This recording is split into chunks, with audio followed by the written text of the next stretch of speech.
analysts that are in the market, and it sometimes needs a little explanation. So we appreciate everyone on the phone for joining us on today's webinar. Just a few housekeeping items. Everyone is on mute. You can enter questions in the Q&A section at the bottom of your panel, and we will answer the questions as we go along. We would prefer that it be interactive versus us talking to you, so we welcome your questions.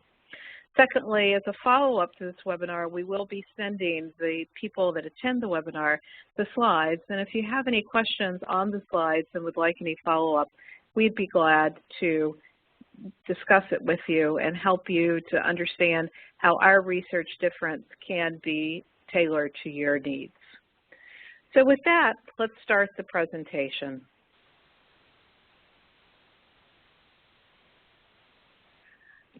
First of all, I'm joined today by two team members that joined AMR Research at the first founding of it. First of all, I'd like to introduce Heather Hart. Heather is the Research Director for Supply Chain Insights, and she does quantitative survey design, cross-tabbing, and she also presents the results. Heather, welcome to the webinar. Thank you, Laura. And I'd also like to introduce Abby Mayer. Abby does the work on the financial analyst, the supply chain index, and Heather and Abby are an incredibly powerful team behind the scenes helping to build research. Abby, welcome to the webinar. Thank you. I'm excited to be here. So it's been, a long couple of years where we've been honing our research methods and developing our research products. And so what we want to do today is talk about who we are and how you can take advantage of what we do. So first of all, we are an independent supply chain analyst research company. There are a couple words there that are really important to me because I'm an old analyst gal. Number one, independent. No vendor, no user represents more than 5% of our revenue. Second, we are very focused on supply chain, very much focused on line of business leaders. We don't write for the CIO, we write for the line of business leader, and we are very focused on research. We are not a consultant company. We do not want to be a consultant company, and we want to focus on building the best research in the market. We feel that we will be successful when we are able to really drive research for compelling content. So with that, Regina, can you give Abby the slide deck, because it appears that maybe I've gotten a virus on my PC in Turkey and the virus is taking control of my studio here. How embarrassing is this?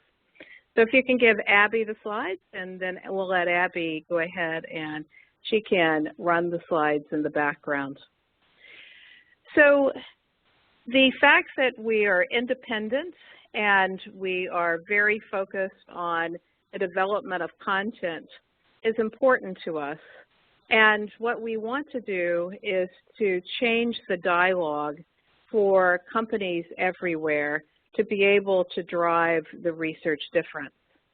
And so when you think about the philosophy behind what we're doing, unlike other companies, we believe that we are in the process of seeing evolving practices. We don't believe we have best practices. And in fact, we think that we've got to learn from history to be able to evolve to a new state and to be able to use new forms of technologies in different ways. And we want to pay that. We want to be able to drive that difference, to be able to help people to run the race for supply chain excellence. We want to drive education, discussion, and bold new ideas. And to that, we freely share our research in front of the firewall. We want everyone to use our research, and we want to have it be able to drive the research difference. Next slide, Abby. So those are our goals. Those are our philosophies. Our values are that we're independent. No one controls what we say. We always send out vendor analysis for 24-hour review. We want it to be objective, but we are not subject to a large vendor controlling our content. Secondly, we carefully test our surveys. Every survey has an objective and a hypothesis function, and they're designed so that we can learn over time. Sometimes we have tracking studies, but we want to have high-quality studies. The third thing is the people that fill out our studies, we never share individual level information, and we always keep the respondent information confidential. We want to respect the privacy of all of our clients. We share findings, and we encourage broad use and sharing, and the only thing we ask for is attribution. We pull the research from multiple sources. We're actually triangulating in our reports quantitative surveys, financial analysis, qualitative interviews, and we sit on a database of 20 years of supply chain financial analysis. And what we want to do is connect the quantitative data, the qualitative input with the financial data to be able to help to pave the path of the future. And so we also want to help the supply chain leader to speak the language of the boardroom, to be able to talk about supply chain excellence and why it matters, and to be able to have that board level discussion. Abby, next slide. So when we think about our research difference in our model, you know, we're very focused on research, not consulting. We base it on a hypothesis.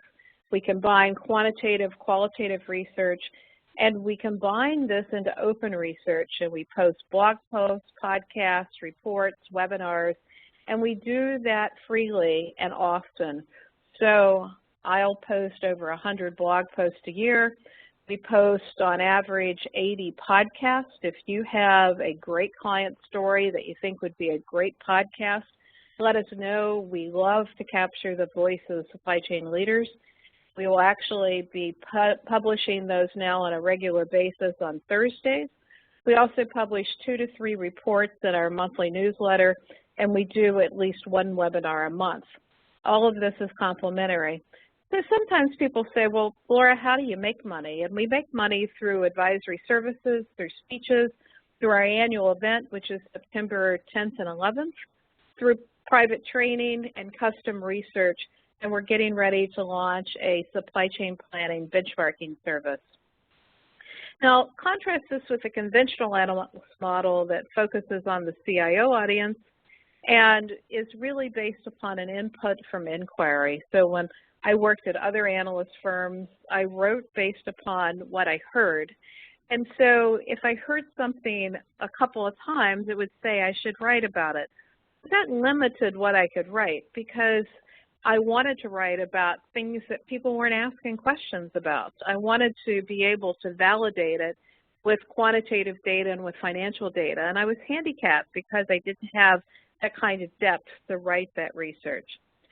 The other thing is there are analyst firms in the market that are based upon a peer model where a group of supply chain leaders are gotten together and they're asked to share best practices. And there's a belief that there are best practices to mine from the participants. And as you'll see from the upcoming summer research that we're going to be publishing on the Supply Chain Index and financial results, we're stuck in many industries with the ability to drive promise and to drive new levels of capabilities. And so therefore, I don't think we can say we've got best practices. I think we've really got to ask ourselves, do we have past practices? And do we need to learn from history to unlearn to think about the future? And then there are other firms that operate on a business development model where the paid research is a project by a vendor.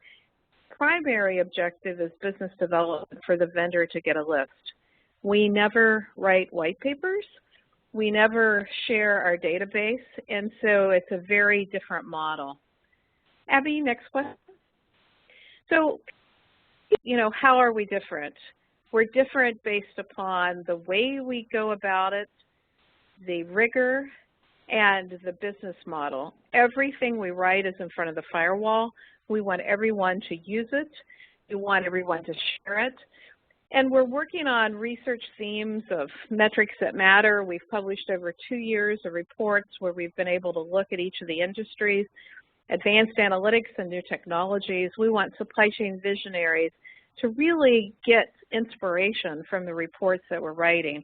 We want to define supply chain excellence and shine a spotlight on how companies have done and really be able to connect the practices that made the difference.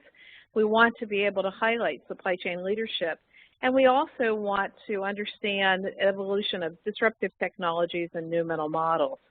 There are 3 primary tools or ways that we go about this: the quantitative research, the financial analysis, and the qualitative interviews. And in qualitative interviews, what we do is we form a hypothesis and we ask the group of respondents the same questions so that we can look for the trends. Abby, next slide. So with that, I'd like to hand it over to Heather. Heather, can you walk the group through quantitative surveys and how we do this work? That'd be great. Next slide, Abby. Thanks. So yeah, I'm going to walk you through basically what the quantitative surveys mean and how it works, and also a little more detail about how we're different.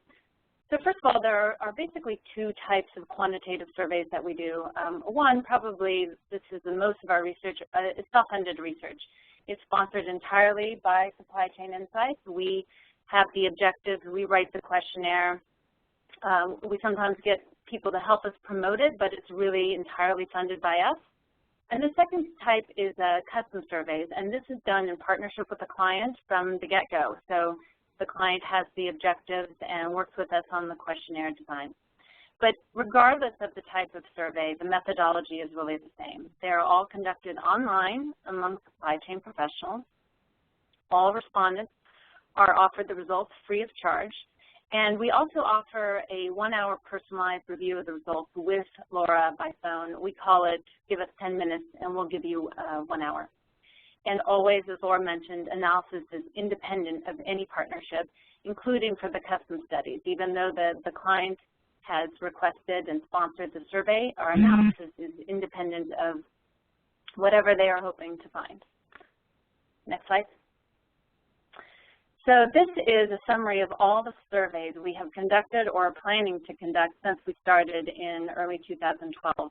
You can see that our first year we did 9 surveys and 11 surveys last year, and kind of amazed when I tallied this up. We've already finished or started 20 surveys, and it's only May. And we have 7 more planned for the rest of the year. I'm sure that number will grow. What you can see here in the red, these are the tracking studies, and Laura mentioned these before. These are surveys that we conduct year over year, and we try to change them as little as possible, and the goal is to see how things change, how perspectives are changing, behaviors, and that type of thing. And those surveys are always very interesting, and they're always our self-funded surveys as well. And then the ones in black are, I'm calling them unique surveys. They're ones we've only done once. Some of them may turn into tracking studies, but so far we've only done them once. And when you count it all together, counting each tracking study as one, we've done 29 survey topics from the start to what we're planning for this year. So we thought it would be helpful to go through the life of a survey. The whole thing takes about 3 months on average, sometimes shorter, sometimes longer.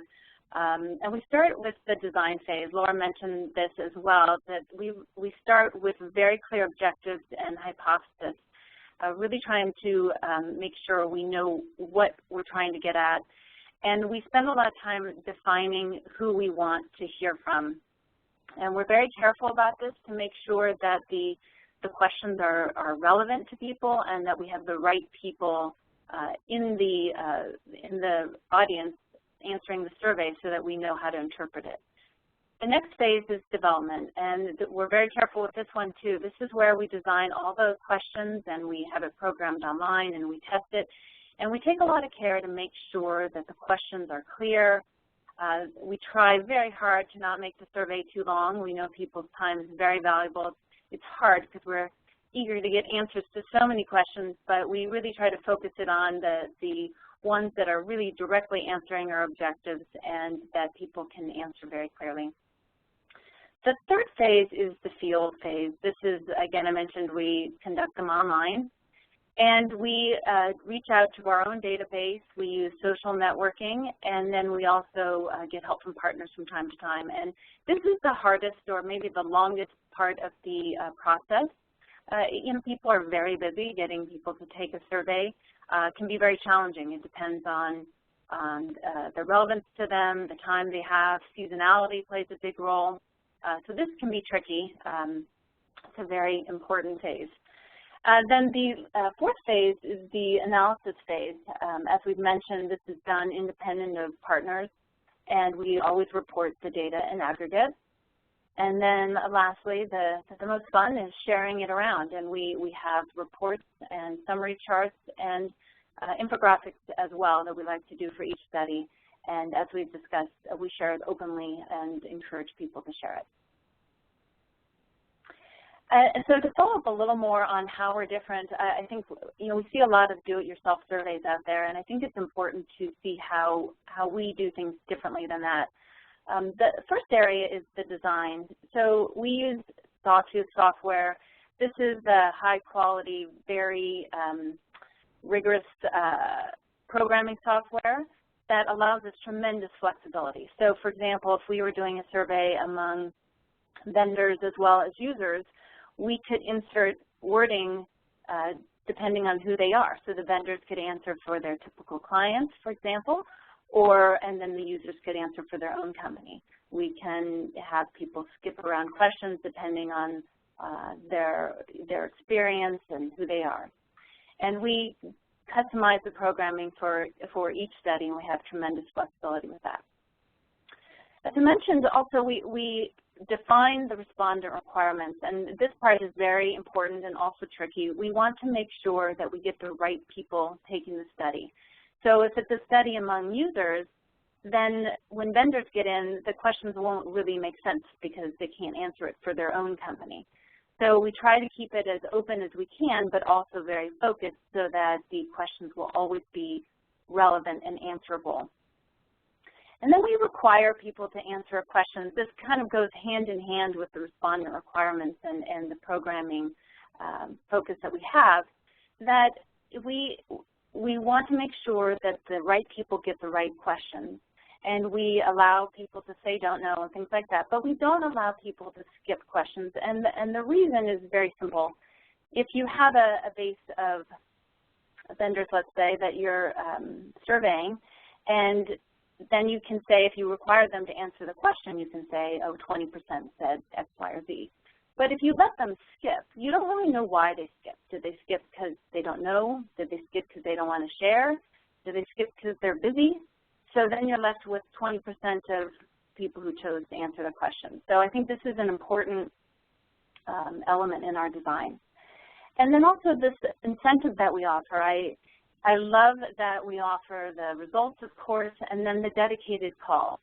What I think is important about this, because we've done a lot of experimenting, is that if you do an incentive such as like a Starbucks card or something, you don't really know why people are taking the survey. Of course, people like to get the Starbucks card, and you definitely run the risk of people taking the survey just to get the card. And so you can have a real hit on data quality there.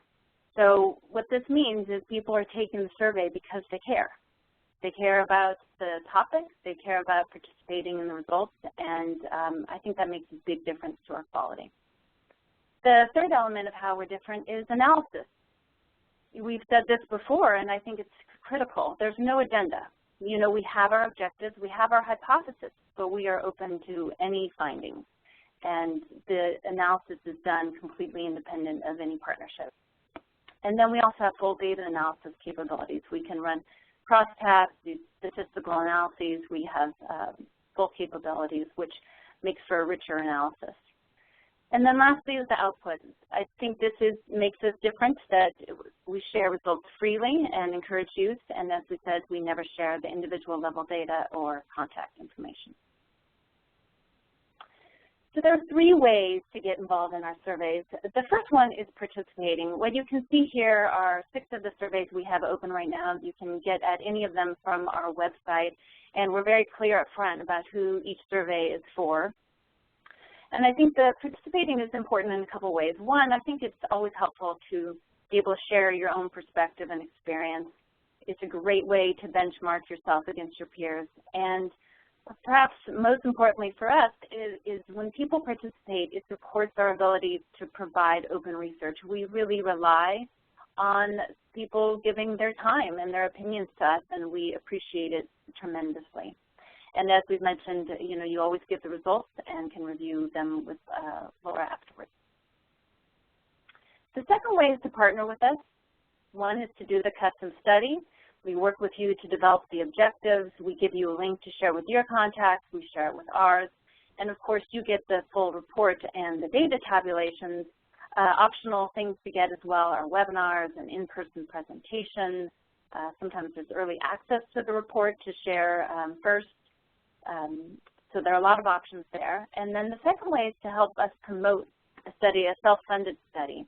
What we do is we give you your own trackable survey link, you share it, and then we're able to track how many completes come in through your link. And if you get over 30 responses from your link, we can give you a cut of the data among those people. Again, it's not individual level data, but it's a data set specific to the people that you brought in. And as we've mentioned, I can't really say this enough, regardless of which way the partnership goes, the analysis is independent and we don't share contact information. And then the third way, pass it on. This is about sharing and using our research. We share it freely, reports, summary charts, webinars, infographics, blogs, and podcasts. And attribution, that's really what we ask for. Use it.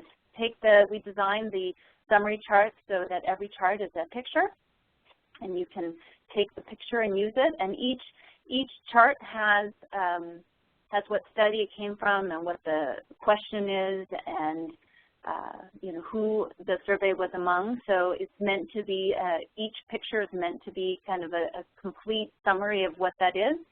So you are encouraged to use those in your own work. And then lastly, this is a sample infographic. We love doing infographics. We find that they're a great way to tell a particular story in a more visual way. And last year we did a portfolio of all of our infographics from the whole year, which were quite a few. You can find that on our website, and we encourage you to take a look and give us any feedback. And I think that's it for me. So I'm going to turn it over to Abby. Thank you very much, Heather. So I'm just going to outline the financial analysis and the different components of that we're conducting. There are 4 different types, and you may be familiar with some of these or all of them, but I'll go through them quickly. So we have orbit charts, we have research reports which come out monthly as a part of our newsletter. We do financial benchmarking, and then we're developing a new benchmarking tool called the Supply Chain Index. All 4 types of this analysis are based on a concept that we created called the Supply Chain Effective Frontier. And this is the idea in that seesaw at the bottom of the slide that supply chain leaders are making trade-offs between growth, profitability, cycle, and complexity. And our financial analysis is based upon trying to help leaders make conscious trade-offs and better understand the effect those decisions can have on their supply chain.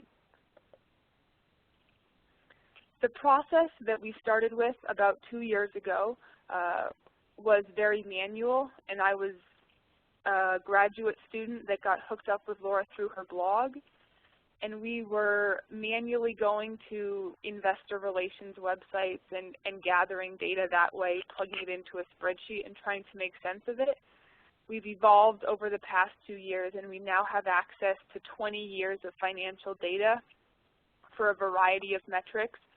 And you'll see that these are sorted into those categories again of growth, profitability, cycle, and complexity.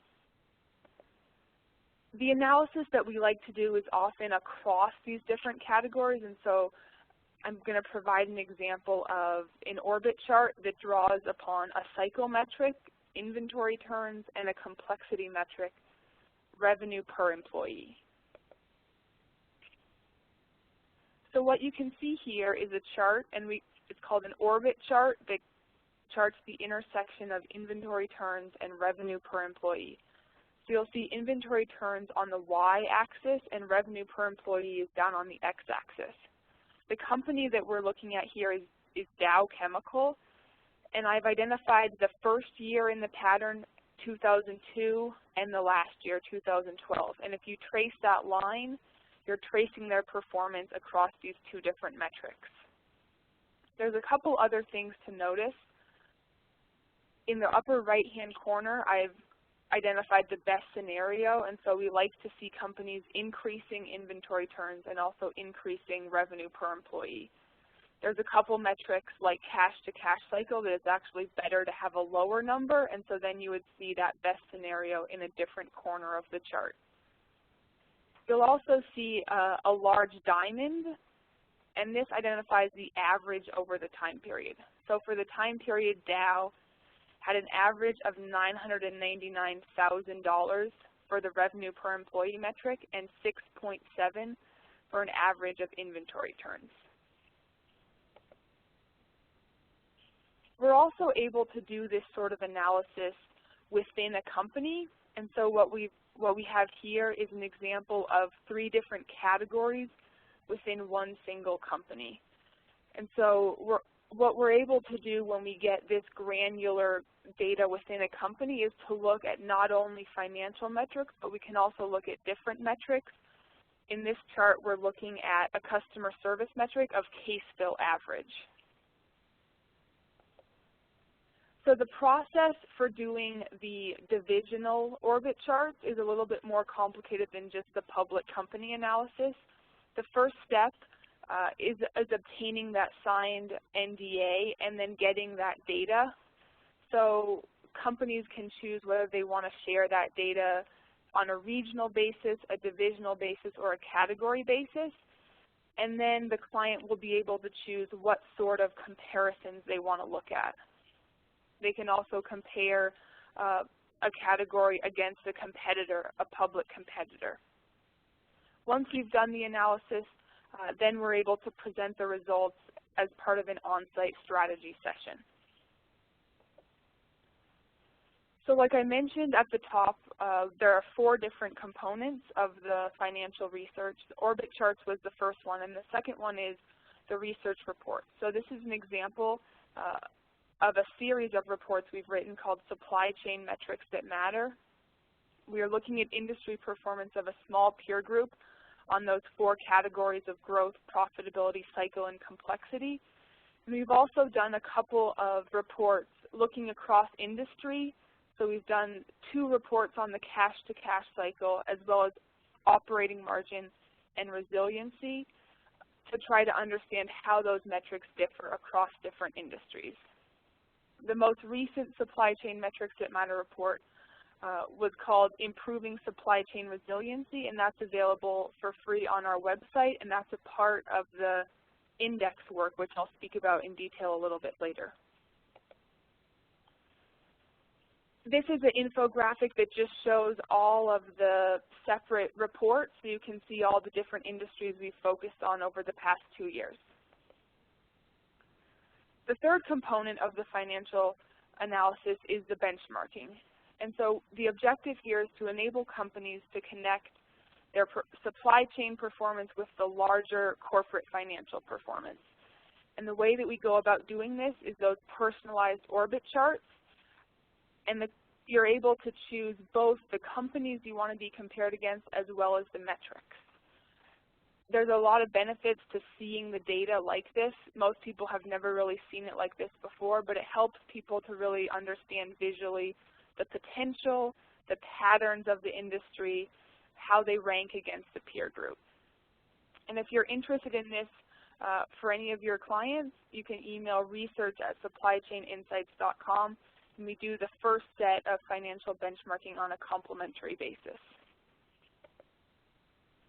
The final component of the financial work is called the Supply Chain Index, and this is a new way to measure supply chain performance based on the components of strength, balance, resiliency, and peer rankings.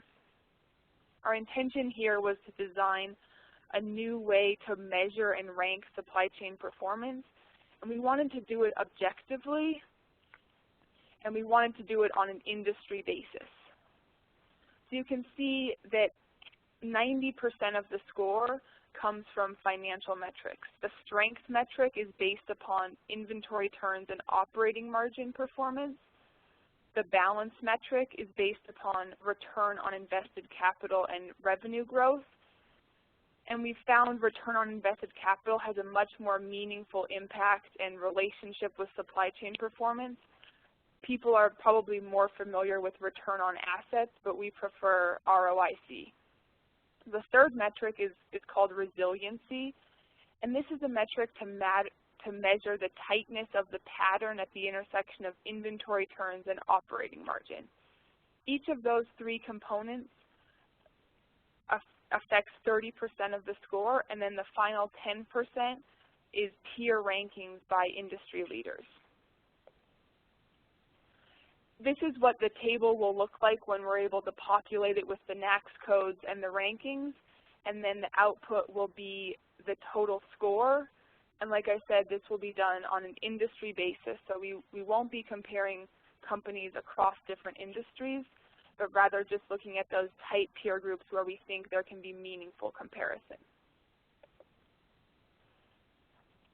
We've been working on the supply chain index really since February of 2012, ongoing evolution. And recently we've entered a partnership with Arizona State University. We're working with Dr. George Runger and his PhD student Bahar Azarnoush to really try to get that operations research and that mathematical foundation behind the index work. The next steps in terms of the index are a report that we'll publish next Tuesday looking at the three components, the three mathematical components, strength, balance, and resiliency. On May 22nd, we'll be having a webinar with Dr. Runger to discuss those three components. And then throughout the summer, each month we'll be releasing a new report that looks at several different industries and how those industries rank and how the companies within the industry rank using the index methodology. This will culminate in September 10th and 11th in Scottsdale, Arizona at our Supply Chain Insights Global Summit, where we will have the final results including the 10% peer evaluation. So there's several different ways that you can get involved in the analysis. You're welcome to check out any of the reports online, request custom financial benchmarking, provide feedback on the methodology, join in our webinars, and like Laura said, those are monthly and we'll be discussing the work on the index.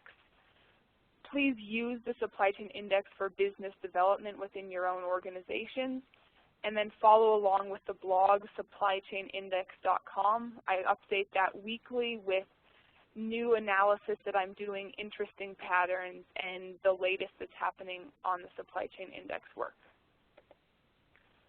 And with that, I will hand it over. Thanks so much, Abby and Heather. We have a few questions, if you don't mind. I'd like to just go ahead and ask them. Heather, we have a question of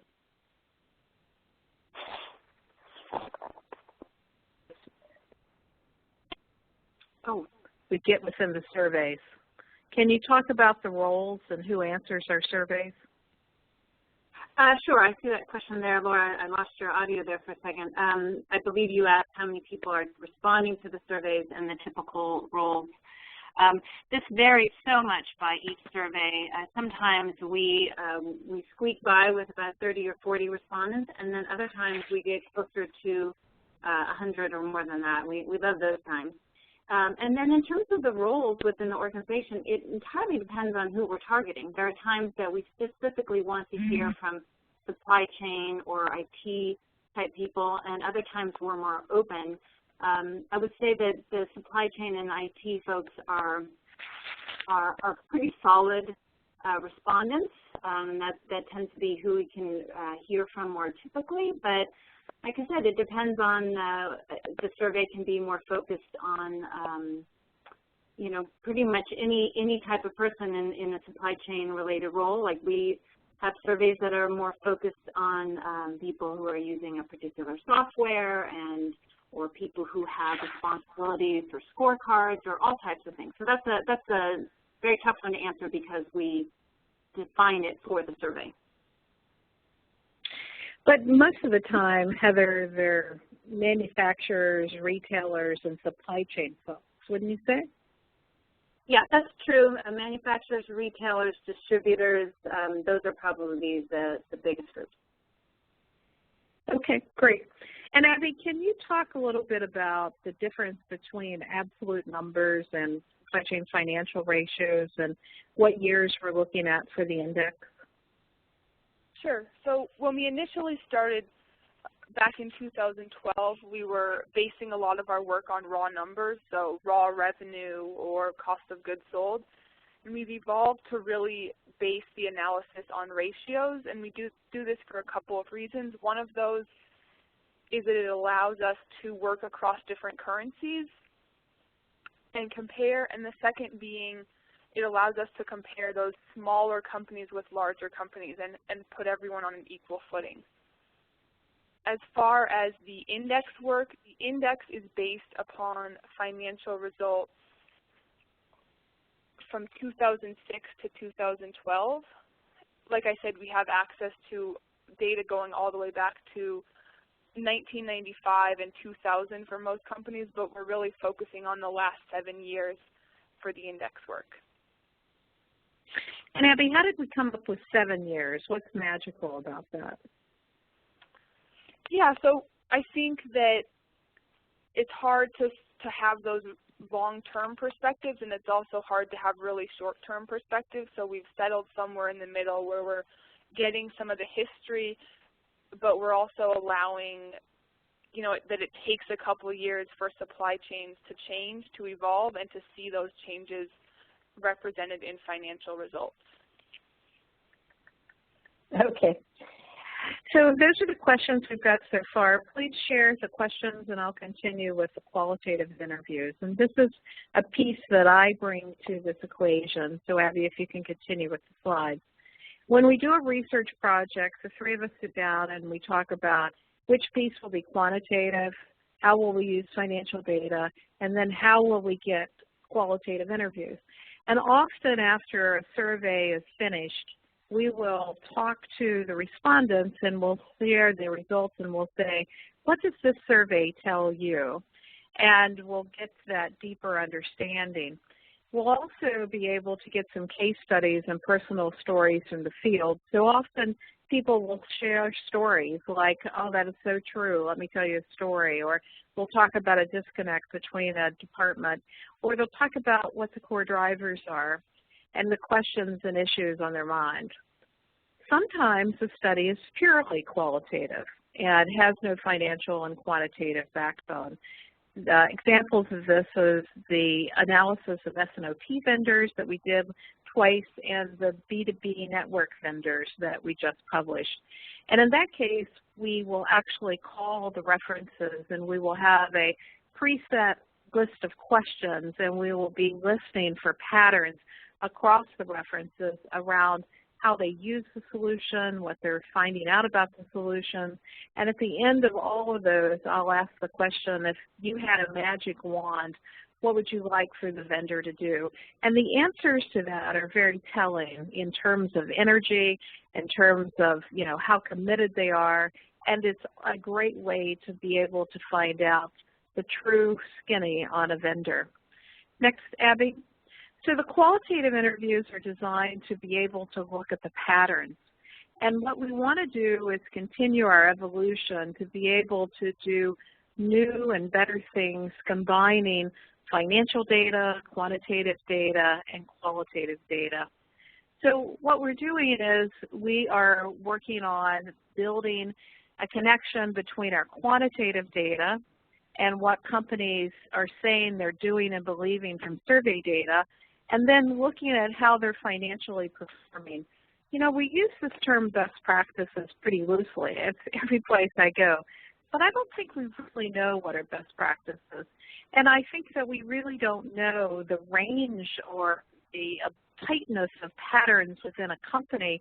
You know, as you look at multiple respondents from big companies, you start to see patterns emerge from employees, and it's very, very helpful to be able to look at this more holistically. Secondly, as we look at the evolution, we're launching a new program called Supply Chain Financial Benchmarking, and it's very focused on science.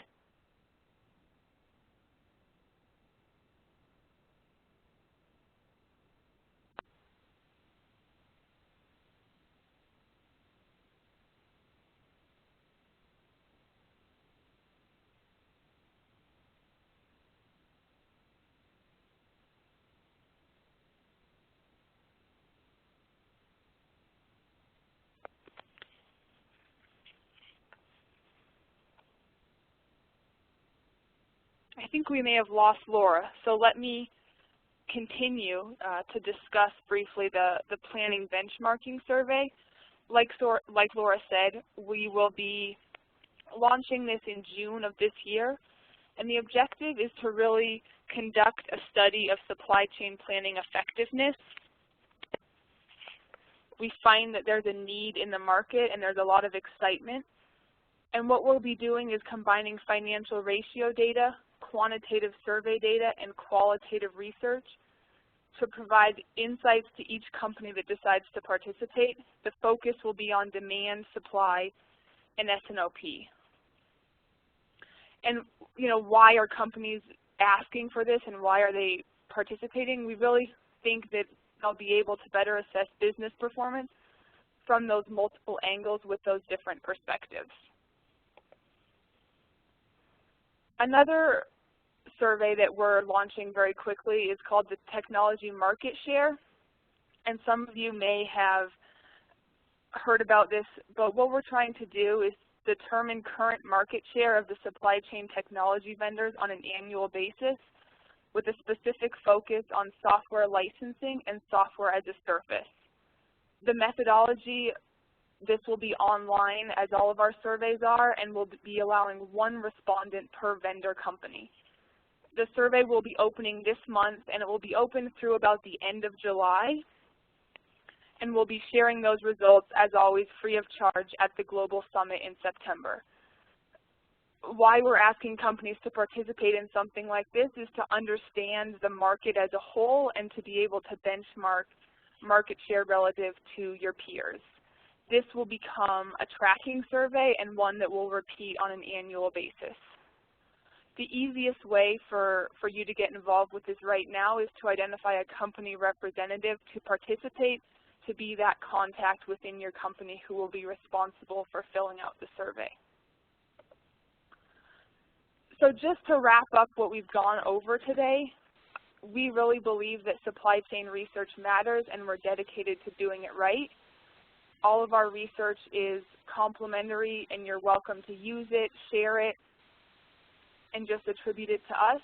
We want to drive discussion and we want to help supply chain practices evolve, and we encourage you to be a part of it. So there are, as I'll outline, several ways that you can get involved. Like Heather went over, you can partner with us on a project, and whether that's a custom research project or just sharing a link to a self-funded survey. You can promote or participate in a survey, and all of those survey links are available on our website. Share and use the research with your team. Request financial benchmarking. You can even request it for some of your clients and share that with them. And help us design this stronger index methodology. We're very active online. We have webinars, blogs, Twitter, and in the community. And please, most importantly, let us know what you think. And again, the email address is research@supplychaininsights.com.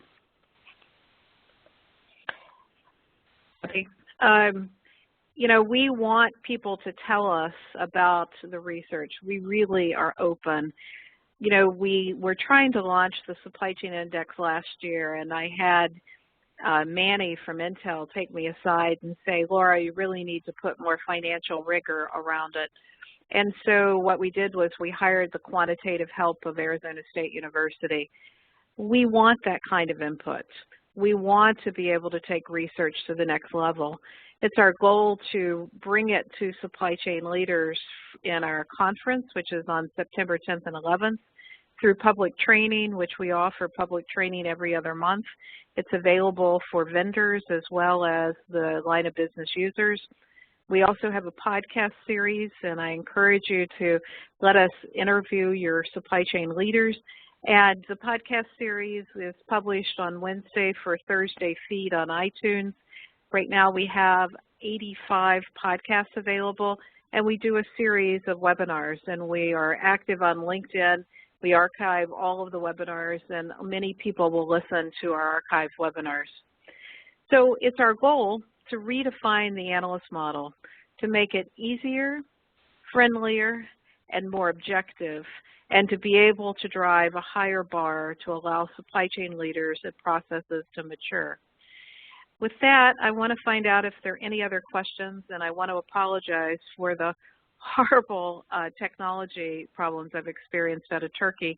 Not only did I have a bad audio, but I got a virus in the middle of this that made it pretty tough. But thank you for your understanding. Are there any other questions? I think, Regina, there's a question about open research and why we do open research. And, you know, to me, it's really simple. You know, when I was at AMR, I used to track the stats on how many people read our research.